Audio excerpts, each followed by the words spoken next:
Hello, readers of Every Word, and welcome to Every Word 365. I'm your host, Christina Munoz-Madsen. Today we're reading Hosea 4 through 6. My people are being destroyed because they don't know me. Hosea 4:6. Wow, talk about harsh.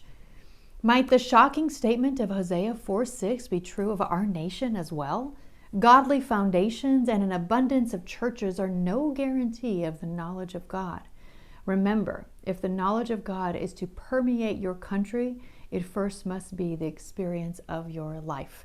That is from today's Daily Walk. I kind of laugh. A lot of people ask me why I didn't go into politics after being a TV news broadcaster for a decade in Little Rock, Arkansas. And I always say, I consider myself in politics because I really believe the best way to change our nation is through the heart of each individual. And so hopefully through this Bible study and through this podcast I am hopefully reaching others and maybe saving souls out there. So here is more from Got Questions. The rest of verse 6 helps explain. Because you have rejected knowledge, I reject you from being a priest to me. And since you have forgotten the law of your God, I also will forget your children. It's important to note the structure of the verse. Rejected knowledge is parallel to forgotten the law. This fits the context of the opening verse of the chapter, which states that Israel failed to acknowledge the Lord as their God. The people did not simply lack knowledge, they actively rejected it. I hope you see the difference there. Hosea's warnings went unheeded, and Israel was conquered by Assyria during his ministry. Yet even in judgment, God spares a remnant and restores his relationship with them. The prophecies of Hosea reflect this pattern. Israel was judged, yet the Lord would later restore his people whom he loved. The coming of Jesus Christ illustrates God's love to the fullest degree. Jesus died for the sins of all people, offering every person the opportunity to come to faith in him. To those who do believe, Jesus is wisdom from God.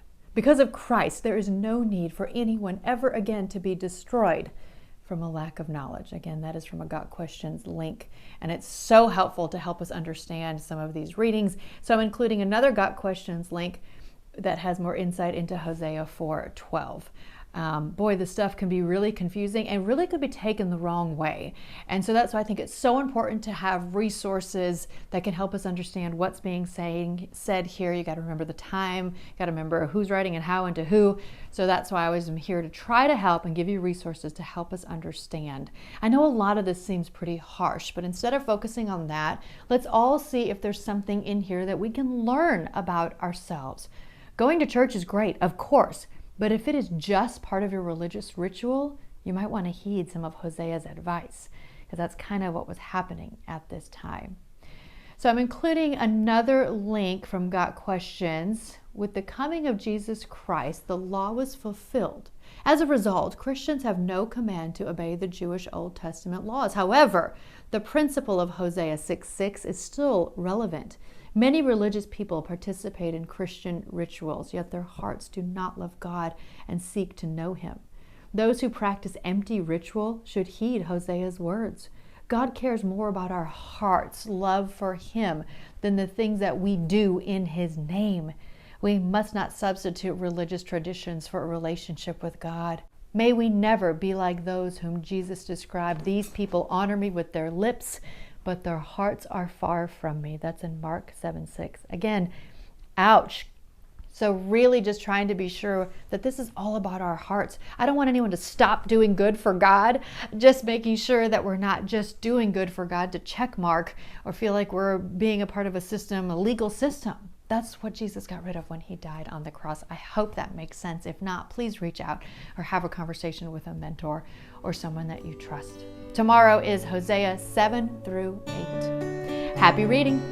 This episode is made possible in part by Arkansas Filter. Arkansas Filter has been serving the state of Arkansas for over 40 years.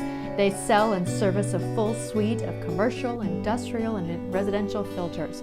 They're also one of the largest suppliers of UV lights, gates, belts, and HVAC chemicals and cleaners. They partner with HVAC and engineering firms to provide a variety of services and pride themselves on customer service both during and after the sale. Go to arkansasfilter.net for more, and we've of course included a link in the podcast description.